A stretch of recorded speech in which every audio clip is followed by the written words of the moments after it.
Salut les filles, j'espère que vous allez bien. Alors aujourd'hui, je pense que vous pouvez vous en douter vu le titre de la vidéo. On va parler de ce que j'ai fait à mes yeux. Donc j'ai subi une intervention il y a à peu près 10 mois. Et je voulais vraiment en parler. Avant de commencer cette vidéo, je voudrais vraiment dire que la chirurgie esthétique c'est quelque chose de personnel. Donc si vous êtes contre, c'est votre avis. Si vous êtes pour, c'est votre avis aussi. En tout cas, ce que je tiens vraiment à rappeler, c'est que le visage de chacun appartient à chacun. C'est-à-dire que moi, c'est mon visage, je fais ce que je veux avec. Vous, c'est votre visage, vous faites ce que vous voulez avec. Je sais, parce que c'est YouTube, je sais très bien qu'il va y avoir des commentaires en mode mais c'est n'importe quoi, mais t'incites les gens. Non, j'incite personne, je veux juste apporter mon témoignage parce qu'au moment où j'ai fait cette opération, il y avait vraiment zéro témoignage là-dessus et j'ai fait ça un petit peu à l'aveuglette. Donc je tenais vraiment à en parler parce que je sais qu'il y en a qui sont intéressés par ça et j'aurais vraiment aimé en voir un, ça m'aurait rassuré et j'aurais appris des trucs tout simplement. Donc voilà, maintenant le disclaimer il est fait, je vous laisse regarder la vidéo. Une dernière chose, j'ai fait ce magnifique make-up avec plein de nouveautés, Fenty, les blush crème et tout. Bon, je l'ai pas détaillé du tout dans la vidéo parce que c'est vraiment un chit-chat. En tout cas, dites-moi ce que vous en pensez et bon voilà, j'ai assez parlé. Allez, bon là, je sais ce que vous êtes en train de vous dire. Vous êtes en train de vous dire, Karina, s'il te plaît, arrête de blablater. On a attendu 10 mois, donc dis-nous ce que t'as fait et fin. D'ailleurs, en fait, c'est quoi ce harcèlement? Franchement, c'est quoi ce harcèlement? J'ai jamais pu poser une seule question et j'ai jamais pu poster une seule photo sans me faire harceler en mode oui la vidéo des yeux bridés, oui la vidéo des étirés, oui c'est quand tu nous sors la vidéo, oui tu nous as bien eu, oui tu vas jamais la sortir. Et je vous jure, à chaque fois j'étais devant mon écran et je rigolais de fou parce que je savais que j'allais la faire. Je savais juste pas quand. Franchement, pour vous dire la vérité, je voulais la faire depuis longtemps. Mais du coup, je voulais aussi attendre et je voulais voir si l'effet il allait rester tout simplement.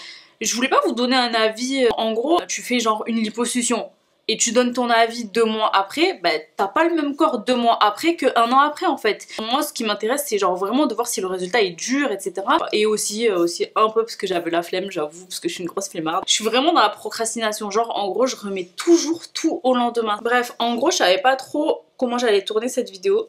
La vérité c'est que je me voyais pas parler pendant 1 heure face à la caméra. Du coup je me suis dit que j'allais faire tout simplement un chit chat. Donc je vais faire un petit make-up simple. J'ai quelques petites nouveautés Fenty à tester. Je vais pas trop donner les détails mais on s'en fout. Au pire si vous voulez vraiment que je refasse le make-up en détail, vous me le dites et je m'exécuterai. Donc là je recoiffe un peu mes sourcils. Je le dis parce que c'est important. Je trouve que ça a aussi un effet sur le regard étiré. En fait j'ai voulu filmer des petites vidéos où je disais les mêmes choses que dans mes anciennes vidéos pour vraiment comparer et du coup j'avais pas le brow lift sur les sourcils donc j'ai essayé de reproduire en gros mes sourcils sans brow lift. Donc pour rentrer dans le vif du sujet, qu'est-ce que j'ai fait? J'ai fait un Bella Eyes. En fait Bella Eyes c'est le nom que le chirurgien a donné à sa chirurgie. Mais en gros c'est quoi? C'est comme un brow lift, évidemment pas sur les poils mais sur la peau, comme un temporal lift ou alors ponytail lift. Franchement il y a plein de noms différents, il y a autant de techniques différentes que de noms différents. Le résultat il reste sensiblement le même, à savoir en gros c'est fait pour lifter les yeux vraiment vers l'extérieur ou alors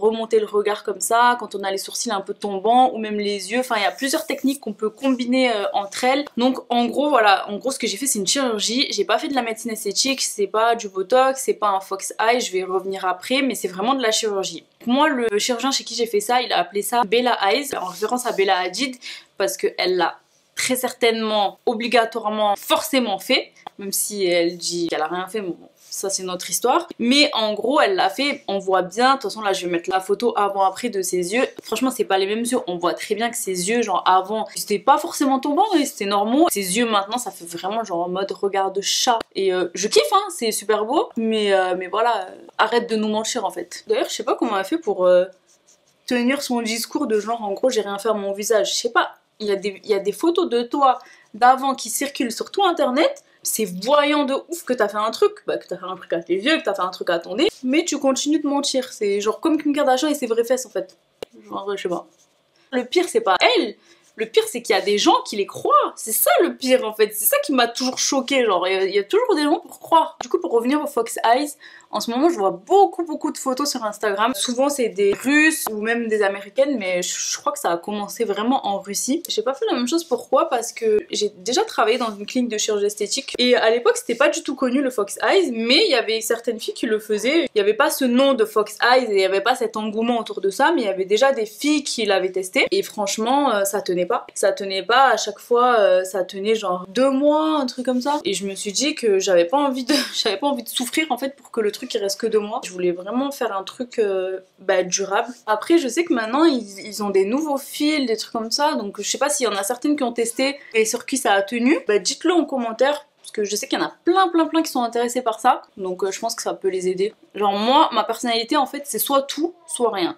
C'est soit je faisais rien, soit je faisais le vrai truc. Et le vrai truc, pour moi dans ma tête, c'est chirurgie. C'est comme les trucs des lipos, les trucs comme ça. Moi je crois pas aux trucs genre cool sculpting. Tous les trucs un peu non invasifs, je sais pas pourquoi, mais je suis grave sceptique. Et quand bien même ça marcherait un petit peu, je trouve que le résultat il est tellement minime en fait que je sais pas, ça me saoule d'attendre et tout. Moi je veux vraiment le résultat genre maintenant tout de suite. D'ailleurs je pense que si je suis comme ça c'est par rapport au fait que je suis un bélier. Je sais qu'il y en a plein qui croient pas en l'astrologie mais moi franchement j'y crois grave. Et en parlant de bélier, c'était mon anniversaire il y a 1 mois et c'était l'anniversaire le plus pété du siècle. Je tenais juste à dire ça, voilà, c'était juste pour partager mon désarroi. Donc du coup je disais que j'avais foncé tête baissée, je vais vous expliquer pourquoi. Genre la vidéo elle va se transformer en story time. En fait j'étais là, j'étais avec une copine à moi. Tu sais quand t'es avec une copine et vous êtes là, vous recensez tous les défauts. Ouais moi j'aimerais bien faire ça à ma bouche, ouais moi nanana, ouais moi faut que je perde de temps. Et on parlait de nos yeux en fait. Parce que elle, pareil, elle était comme moi, genre en gros elle voulait grave remonter son regard et tout. Toutes les deux on avait déjà testé le Botox. Peut-être sur certaines personnes ça marche un tout petit peu. Mais genre vraiment l'effet il est tellement... on voit presque rien quoi, ça fait vraiment pas un effet lifté. On a commencé à s'intéresser à la chirurgie. Elle était pas trop pour la chirurgie au début, elle voulait plus faire les fils, mais quand j'ai expliqué que les fils ça tenait pas du tout, elle s'est dit bon ok, pourquoi pas la chirurgie. Tu veux pas descendre de maman, regarde. Vous savez qu'à chaque fois que je suis en train de faire une vidéo, je lui donne genre des palettes que j'utilise pas, elle a dû me tuer genre je sais pas peut-être 3 palettes déjà. Donc là en fait elle essaie de mettre sa main là-dedans. Non c'est mort. En fait elle en met même pas sur son visage hein. Juste elle met ses doigts dedans et tout. Bon bref, pour revenir à ce que je disais, donc on était en train de se chauffer le cerveau. Donc on a commencé à envoyer des mails à des chirurgiens français. Et on a dû envoyer peut-être 40 mails, un truc comme ça. Et à chaque fois on se prenait des bâches. C'était soit genre en mode non mais à votre âge c'est quand même un lifting, ça sert à rien, ou non c'est pas une technique que nous faisons. Bref en gros ils le faisaient pas et en plus ça m'étonne pas parce que franchement la France en chirurgie esthétique et en médecine esthétique, même en soins visage en fait, hein, en tout, ou n'importe quoi en fait, n'importe quel acte esthétique, la France on est trop en retard. Mais quand tu vois que les lipofillings c'est connu au Brésil, aux États-Unis depuis je sais pas moi plus de 20 ans, et qu'en France ça commence à peine à sortir, tu te dis vraiment genre c'est chaud quoi. Du coup on a commencé à chercher en anglais sur Instagram, parce que franchement chercher en anglais sur Instagram c'est la base. D'ailleurs c'est comme ça que franchement que j'ai appris à parler anglais. Quand tu veux chercher un truc et tu veux avoir beaucoup d'informations, il faut pas chercher en français. Le Google français franchement t'as que dalle comme information, et on a commencé à tomber sur des Instagram de chirurgiens iraniens. Et en fait faut savoir qu'en Iran c'est genre the opération. Les meufs là-bas elles aiment trop avoir les sourcils genre bien droits, bien tirés, et il y a pas que les jeunes en fait qui font ça là-bas, il y a les vieilles. Genre elles font pas leurs sourcils comme nous avec un petit arc ici et tout. C'est comme si moi mon sourcil il s'arrêtait ici. Genre ça fait vraiment des baguettes en fait, des sourcils tout droits. Et là-bas en fait c'est une opération qui est super connue, c'est en vogue de ouf, c'est comme on dit, je sais pas moi, la rhinoplastie en France, c'est vraiment super connu. Bon perso j'étais pas trop chaude pour aller en Iran, et en plus le truc c'est que là-bas ils faisaient une technique où il y avait une cicatrice. En gros ils ouvrent sur le front ici, plus sur le sourcil, et ils tirent la peau et ils rassemblent en fait, et en gros tu te retrouves avec une cicatrice au-dessus du sourcil. Donc moi franchement j'avais pas du tout envie d'avoir une cicatrice. Et d'ailleurs en parlant de cicatrice, je tiens vraiment à faire la différence avec la blépharoplastie. En fait la blépharoplastie c'est une opération des yeux, c'est pas vraiment pour tirer le regard. C'est fait pour celles qui ont trop de peau ici sur les paupières et qui veulent vraiment que ça fasse un peu plus lifter, mais que au niveau de la paupière. C'est-à-dire que ça lifte pas le regard, ça remonte pas le sourcil, rien du tout. Ça laisse une cicatrice au milieu de l'œil comme ça. En général, la cicatrice elle s'estompe assez bien sur les peaux blanches. Moi personnellement, vu que je suis métisse, je cicatrise super mal. Ça m'intéressait pas, d'autant plus que moi, ce qui m'intéressait c'était pas... Genre j'avais pas un excès de peau, c'était vraiment je voulais le regard plus tiré. Donc vraiment voilà, je tenais vraiment à faire la différence avec cette opération là. Donc du coup dans nos recherches on a commencé à s'intéresser à ces endroits là, genre Dubaï, Iran, Turquie. Donc on a commencé à tomber sur des Instagram de chirurgiens turcs qui faisaient vraiment la technique qu'on voulait faire. En gros il y avait vraiment aucune cicatrice sur le visage, les cicatrices elles étaient genre dans la tête. Et voilà, donc c'était vraiment ça qu'on voulait et ça faisait vraiment un effet lifté et tout. Là-bas ça commence vraiment à être vraiment connu l'opération. Il y a beaucoup d'étrangers qui vont là-bas pour se faire opérer, que ce soit pour les lipofillings ou pour le nez ou pour genre vraiment ils ont des chirurgiens qui sont vraiment réputés mondialement. Et donc on a commencé à contacter les chirurgiens de là-bas. Le blush il est vraiment trop beau, franchement je valide de ouf. On a dû en contacter je sais pas peut-être 5. Sur les 5 il y en a peut-être 2 qui n'ont pas répondu. Et il y en a 3 qui ont répondu, mais genre la communication elle était difficile quoi. Soit ils répondaient 100 ans après, on posait des questions, en gros c'était en mode langue de bois, ils répondaient pas, ils parlaient d'autres choses, ou bref, en gros on n'était pas en confiance. Je pense que la communication quand tu vas te faire opérer, a fortiori du visage, franchement c'est super important. Il faut vraiment être en confiance et que voilà, que la personne elle te rassure et qu'elle te montre qu'elle est sérieuse tout simplement. Et donc au final, on a commencé à bien parler avec 2 chirurgiens.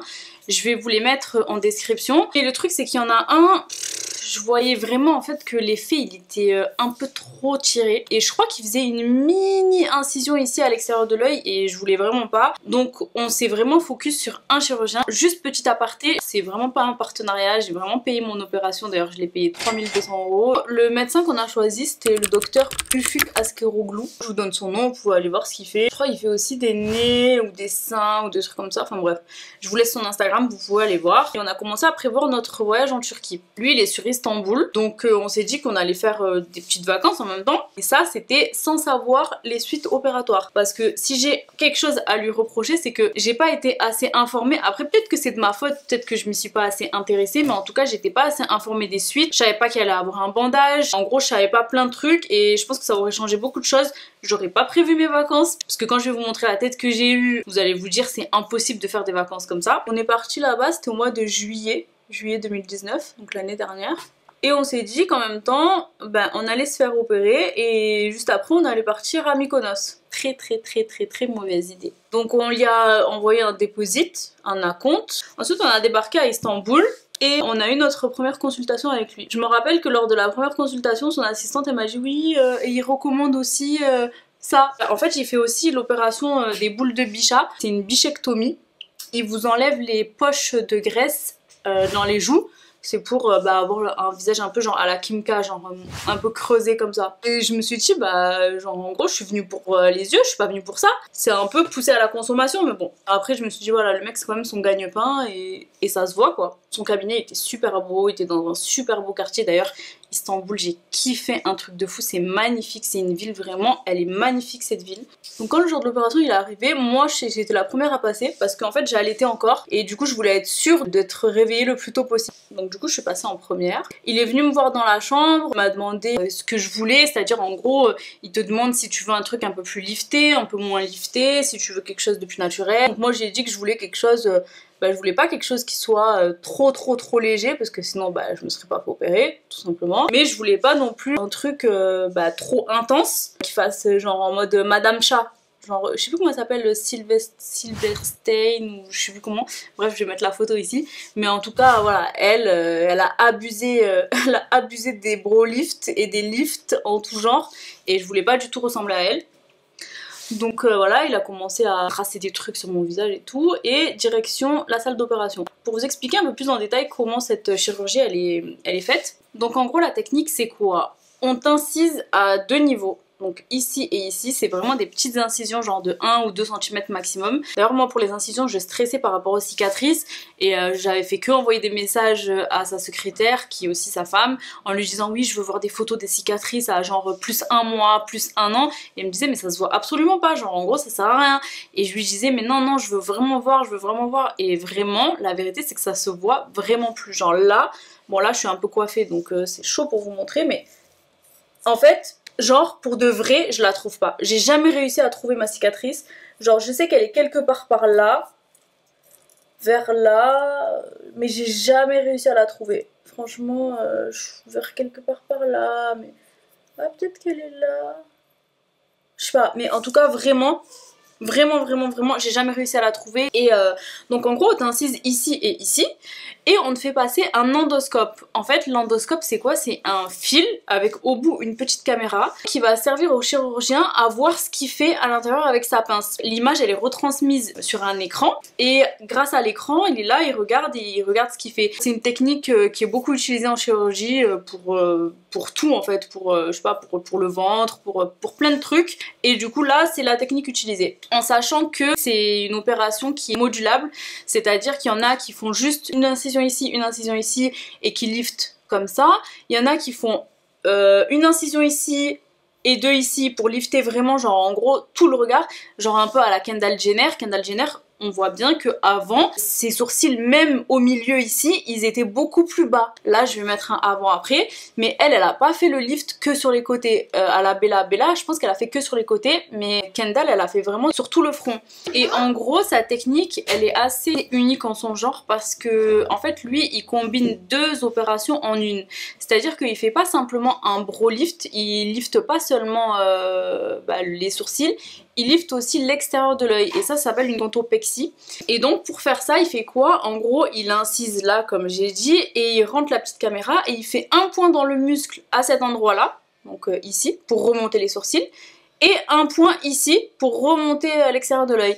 Il fait aussi un point ici pour vraiment avoir cet effet de ponytail lift en mode lifter, aussi lifter un petit peu les pommettes. Donc voilà, en gros on n'enlève absolument pas de peau, c'est pas comme si on tirait la peau et qu'on recousait. Là c'est vraiment on fait un point dans le muscle et franchement je sais pas exactement comment c'est fait mais en tout cas voilà. Alors après bien évidemment il y a différents types de brow lift comme j'ai dit au début de la vidéo. Il y a le patriarche, je sais pas quoi, en fait le nom je le retiens jamais, mais en gros c'est comme je viens de dire, c'est le brow lift où là on coupe la peau.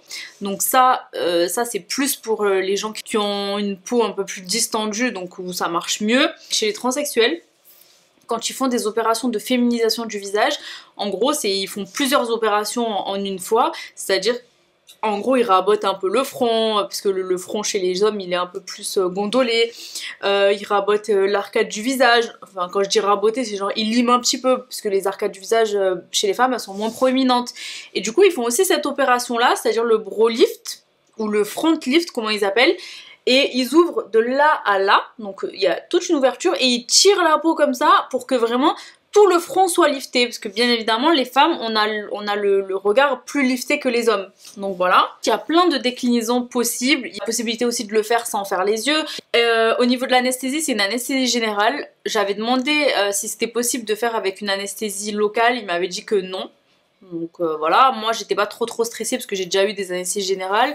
Ma copine elle avait un petit peu plus peur parce qu'elle avait jamais subi d'anesthésie générale, donc voilà, elle flippait un petit peu. Et donc ce que je disais au début de la vidéo, c'est que je trouve que j'ai pas trop bien été informée des suites.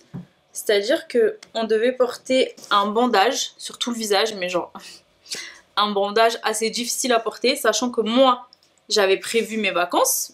Et en plus de ça, j'ai eu des suites opératoires pas très gentilles parce que j'ai gonflé de ouf. De base, je suis quelqu'un, je gonfle très vite. J'ai beaucoup d'œdème rapidement, j'ai des bleus très facilement. Et là, franchement, ça n'a pas fait exception. J'ai vraiment gonflé un truc de ouf. J'ai même fait un œdème, je sais plus comment ils appellent ça, mais c'est un œdème du blanc de l'œil. Je vais vous mettre les photos, franchement si vous êtes sensible ne regardez pas. Mais j'avais mon blanc de l'œil qui avait gonflé tout autour de ma pupille, de mon iris pardon. Mon blanc de l'œil il avait gonflé, il s'était gonflé d'un liquide en fait jaunâtre. Franchement c'était dégueulasse. En plus j'avais du mal à fermer les yeux. Quand je fermais les yeux, pour vous le dire hein, quand je fermais les yeux il y avait une boule, genre la boule de liquide en fait qui sortait et qui m'empêchait de fermer les yeux à fond. Franchement c'était horrible. Ma copine elle a pas eu tout ça, elle a été vraiment chanceuse. Ou alors moi c'est moi qui ai été malchanceuse, je sais pas. Et le truc le plus compliqué c'est que on m'avait pas dit que je pouvais pas mettre mes lentilles de vue, sachant que moi je suis myope. Ma copine elle est encore plus myope que moi. Ma copine elle avait les siennes de lunettes, moi j'en avais pas du tout. Je suis partie chez des opticiens, j'ai essayé de les faire, mais à chaque fois ils me disaient qu'il fallait une ordonnance, machin. Enfin, imaginez-vous faire des lentilles genre en 24 heures à Istanbul. Genre c'était un truc de ouf. Du coup bah j'ai passé mes 4 jours à Mykonos sans rien voir. Donc j'allais au restaurant avec mes bandages, avec ma tête toute tuméfiée. Les gens ils pensaient que mon mari il m'avait tapé. Et en plus de ça je voyais rien. Donc franchement je vous laisse imaginer le délire que c'était. Voilà, quand on me dit ouais Mykonos c'était bien ou pas, franchement je sais pas. Donc au bout de 3-4 jours on est retourné sur Istanbul pour faire notre visite post-op, pour enlever les bandages et tout. Et bah en fait je m'attendais à ce que j'ai un peu moins le visage tiré parce que je pensais que c'était le bandage qui faisait cet effet là. Mais en fait non, c'était l'opération, donc j'avais toujours autant le visage tiré. J'avoue que ça m'a fait un peu flipper parce que vraiment là pour le coup je ressemblais vraiment à Madame Chat. C'était pas super beau en fait. Mais voilà, franchement il m'a rassurée parce qu'il m'a dit que le gonflement c'était pas anormal, même si c'était pas quand même monnaie courante et que j'étais une des seules à avoir gonflé, notamment au niveau du blanc de l'œil. Après au niveau de la douleur aussi je voulais ajouter un truc, c'est que il m'avait dit que c'était absolument pas douloureux, que c'était indolore. Franchement j'ai quand même eu un petit peu mal pendant 3-4 jours. En fait ça tire tellement que ça fait des migraines mais de malade. Ça va, avec l'Advil ça passait bien. Après peut-être que je suis une chochotte, j'en sais rien. Ensuite je suis rentrée en France et donc là c'était encore très tiré, donc impossible à cacher. Pour celles qui veulent faire l'opération en mode incognito, parce qu'on m'a souvent posé la question, franchement isolez-vous un bon mois parce que sinon ça se voit vraiment que vous avez fait quelque chose. Non seulement c'est trop tiré, mais en plus on appelle ça les indentations. Indentation c'est là où il a fait les points, en fait ça fait un creux dans la peau. Ça se voit quoi, c'est vraiment pas joli et ça fait vraiment cramer. D'ailleurs on m'a dit qu'avec les fils, souvent les indentations elles restaient après. Moi personnellement elles sont parties au bout de 3 mois je dirais. C'est parti vraiment lentement. Après maintenant pour finir, je suis synchro hein, là, genre en gros je finis le make-up, je finis ma vidéo, je suis vraiment synchro pour parler du résultat. Honnêtement je m'attendais à ce que ce soit un peu plus genre un peu plus Bella Hadid. Je voulais un résultat un peu plus voyant, la vérité. Après, est-ce que je suis contente de l'avoir fait? Franchement oui. Franchement, du fond du cœur, oui. Surtout quand je regarde mes anciennes vidéos et que je vois mes yeux, genre vraiment mes yeux, je les aimais pas. Quand je vois mes yeux avant et mes yeux maintenant, là vraiment je vois la différence. Après, je pense que je me suis aussi habituée au résultat, ce qui fait que maintenant je le trouve plus genre waouh. Et ma copine aussi quand même, le résultat il se voit. Elle aussi elle est un petit peu déçue parce qu'elle s'attendait à un résultat un peu plus intense. D'ailleurs elle hésite à faire les fils, apparemment elle a vu une nouvelle génération de fils qui dure plus dans le temps. Bon après je me dis est-ce que c'est pas un cercle vicieux, tu vois. Ouais, j'ajouterais juste une chose, j'ai longtemps hésité avant de faire la vidéo parce que en fait je voulais pas influencer des gens à faire de la chirurgie esthétique. C'est quand même de la chirurgie, c'est quand même un acte permanent, c'est pas comme des injections ou quoi. Il n'y a pas de retour en arrière possible. Je me suis dit que moi, j'avais tellement galéré à trouver des... Même en anglais, j'ai trouvé aucun témoignage sur cette opération sur YouTube. Et du coup, je me suis dit, moi, je ferai une vidéo dessus. À la base, mon entourage, il était contre, mon mari, il voulait pas. Je comprends parce que en France, c'est dur à assumer ce genre de choses. Genre, en gros, j'ai fait de la chirurgie esthétique et en plus, j'ai touché un truc qui n'était pas forcément nécessaire. En gros, c'est pas comme si t'es super complexé par ton nez depuis ton enfance et du coup, ton opération, elle te fait revivre et tout. Moi, c'était pas ça. J'aimais pas mes yeux, mais c'était pas non plus genre mon complexe numéro 1. C'était pas... En gros, je pouvais vivre sans. J'ai fait des vidéos. C'est pas vraiment... Ça m'empêchait pas de vivre. Du coup, c'est vraiment pas une opération nécessaire, je dirais. Même si... Je pense qu'il n'y en a aucune qui est vraiment nécessaire à part les chirurgies réparatrices. Mais voilà, je pense qu'en France, on a un problème avec ça. Après, je sais très bien qu'il va y avoir là les commentaires en mode c'est simple, la chirurgie esthétique, il y a des gens qui sont pour, il y a des gens qui sont contre. Après, il y a les gens au milieu qui sont pour quand c'est vraiment un gros défaut. Je sais que je vais me faire tacler, mais je m'en fous, franchement, j'assume. D'ailleurs, j'avais vraiment en tête de faire une vidéo sur la chirurgie et la médecine esthétique, en gros qui regrouperait toutes les techniques qui sont pas forcément connues du grand public et que moi j'ai connues en travaillant là-dedans ou bien en faisant la fouine sur Instagram, sur internet, etc. Et je me suis dit que ça pourrait être pas mal. Après je sais pas trop parce que j'ai pas envie de prôner ce genre de choses, mais en même temps j'ai envie de donner des informations. Donc j'en sais rien. Dites-moi si c'est un truc qui vous intéresse ou ce que vous en pensez, voilà. Et je voulais aussi parler d'un truc, c'est que moi j'ai une petite asymétrie au niveau des yeux. Mon œil droit il est plus Il est plus tombant que mon œil gauche. Ça c'est à cause d'opérations que j'ai subies à l'œil droit quand j'étais petite. Parce que j'avais beaucoup d'échalasions. Échalasions c'est des genres de kystes qui s'enlèvent que chirurgicalement. Et du coup ça m'a, je sais pas, je crois qu'il a touché un nerf, j'en sais rien. Cet œil là il tombe un peu plus et je lui avais demandé si c'était possible de réparer cette asymétrie et il m'avait dit qu'on pouvait la réparer à genre 50% mais pas à 100%. Personnellement elle a été réparée à 0%. J'ai toujours la même asymétrie donc voilà. Mais au moins voilà, il a eu le mérite d'être honnête et il m'a pas menti en me disant que j'allais avoir les yeux super symétriques et tout alors que non. Là je vais mettre un rouge à lèvres que j'aime trop, que j'ai pas trop l'occasion d'utiliser. Ça fait vraiment le violet que j'ai mis sur mes yeux en fait. La couleur elle est trop belle. Et en plus, il est tellement confortable. Un dernier truc que j'ai oublié de faire, que j'aime trop faire en ce moment, c'est un highlight dans le coin de l'œil mais mat. Donc du coup je prends une poudre genre d'une couleur beaucoup plus claire que la mienne et je fais mon petit point de lumière.